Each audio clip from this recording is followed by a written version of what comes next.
Hey guys, I'm Gabby. Welcome to my channel if it's your first time here, and if you're returning, thank you so much and welcome back.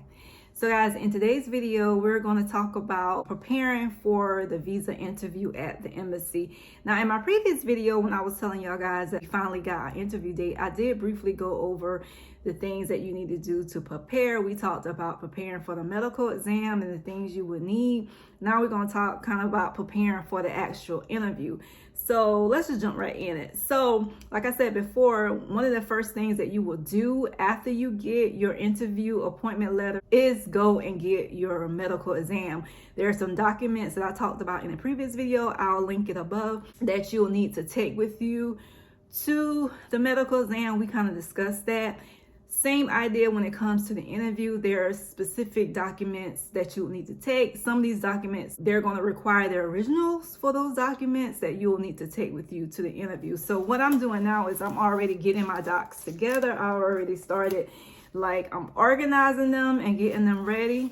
I also went to Walmart and I bought like this little organizer. This is just something I'm doing because I'm extra. You don't have to do this, you really don't. This is just like a little organizer where I can like put my different documents and note what it is, so it'll be easier to get to. Like I said, you don't have to have that. Whatever you have that you can organize your paperwork.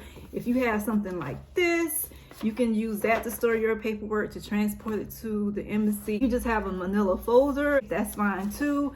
You know, whatever it is that makes it easier for you. What you're going to do is you're going to go to the NBC's website. They're going to probably have a link in the email, the interview appointment letter email that they sent to you. If not, I have the website on the screen. You'll find your embassy from the list of embassies and consulates on that website, and all the information you need to know for your specific embassy, because keep in mind, different embassies have different requirements and things that they need for you to do. So you need to thoroughly read that website. It'll give you step by step how to do your medicals, who you can go do your medicals with, things you need to prepare for the interview, what you need to bring, what original documents. Everything you need will be on that website. So when I'm talking to you, some of these things will be kind of general documents that most likely everybody would need to bring. However, I can't stress enough, go to the website, identify your embassy to make sure you're bringing everything that your embassy requires of you. Okay, so don't just look at this as this is exactly what you have to do. You may have to do these things, but maybe something else, or, you know, so I'm rambling at this point, but just check that website and read it thoroughly is what I'm trying to say. So I've already started putting my things in. Some of the things that I needed for my embassy was I needed a copy of the NBC interview letter, a valid passport, 2 passport photos, confirmation page of the DS-260, the original birth certificate. Remember, we were talking about some of the original documents. So one of those original documents will be the original birth certificate, as well as a copy of the birth certificate, the original marriage certificate, because she is my stepdaughter.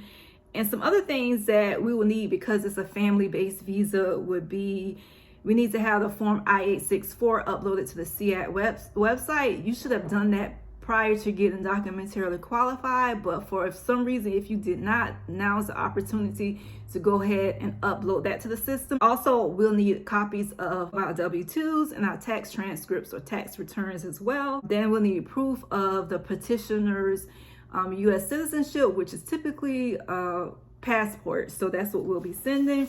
So I have all these documents listed here, as well as the evidence that we want to submit. So if you want to submit additional evidence, you can put this in a packet as well. If the applicant is over the age of 16, they will need the original police certificate as well. All right.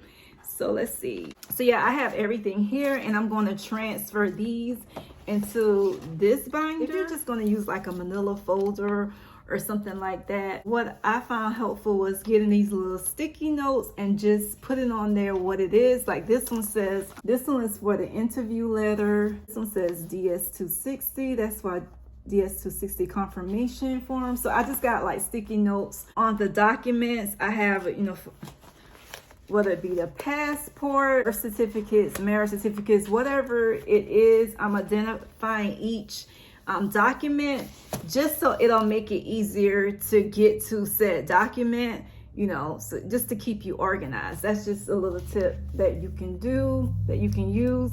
I have these big sticky pads, but if you have the smaller ones, those will work as well. So just put it on that first page, put it there, but put it where it's easy to be seen and easy for you to get to. Again, you don't have to do this. This is not a requirement, but this is something that I did previously and found helpful, okay? I just wanted to show you guys what I did for pictures. Again, this is not mandatory. This is just me being extra.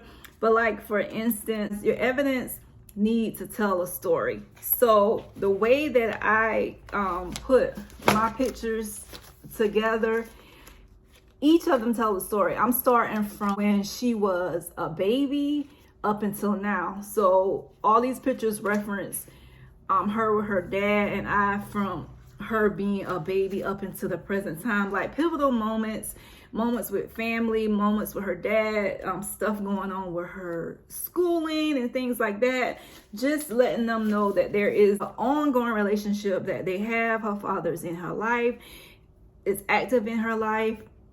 She knows me, I'm active in her life. So just showing different things like that. So whatever you have evidence that you want to submit, just make sure, put it in order, make sure it's telling a story, identify the people in the photographs, because sometimes they probably will ask, well, who is this in this photograph? When you're putting your pictures together, your evidence together, make sure that it's telling a story, because this is your chance to show the officer that the relationship is genuine. So you want it to make sense. Put it in chronological order. It'll make it easier. Photos of when you met. Photos as you progress through time of getting to know each other. Different holidays, spending time with families, major events, birthdays, weddings, marriages, things like that.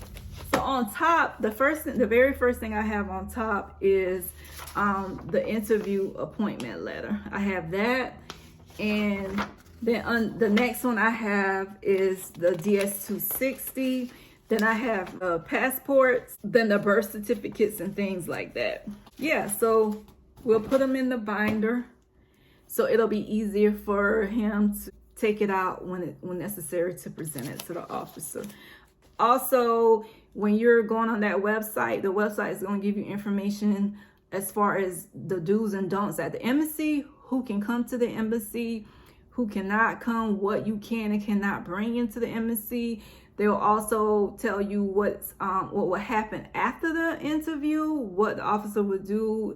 You know, he most likely, if your passport is held, they keep it. That's a good sign. More than likely, you're getting your visa. Yeah, and that the officer will let you know the next step. So everything that you need to know to prepare for the interview is on that website. So make sure you visit that website, click on your specific embassy where you will be having your immigrant visa interview, read it thoroughly, okay? Also, make sure you read the interview appointment letter email thoroughly as well, because that information there is important. It has a date, time, and where you're going for your interview. Make sure you print that out, because you're going to need that interview appointment letter to take with you to the embassy. I know for Ghana's embassy, they want to see that as a way to know that they should admit you into the embassy, that you actually do have an appointment with them. Also, some of you guys, depending on your embassy, may have to register with a carrier service like DHL. That may be a first step for many of you. So again, go to the website, read the information for your embassy. It will tell you if you have to register with a carrier, and they'll give you the instructions on how and where to go to register. So it's very important. I can't stress it enough that you read the interview prep information on the website for your embassy. Read it 4, 5, 6, 7, 8, 9, 10 times if you have to. Print it out if you have to. Highlight it if you have to make sure you're not missing anything. Read every word on there, because every word on there is important. Okay, you need to know what's on that website, because those are things that you're going to need in order for you to be successful at your interview. So make sure you read it, and make sure you take your time to make sure you have everything that's required that you bring with you to your interview. I feel like I'm missing something. I can't think of anything right now. Of course, if there's questions that you have, leave them in the comment section below. Don't forget to subscribe to the channel if you haven't already done so. Click the red button. I'd love to have you here. Don't forget to hit the like button if you found this video helpful. Share it as well with others who you think may find it helpful as well.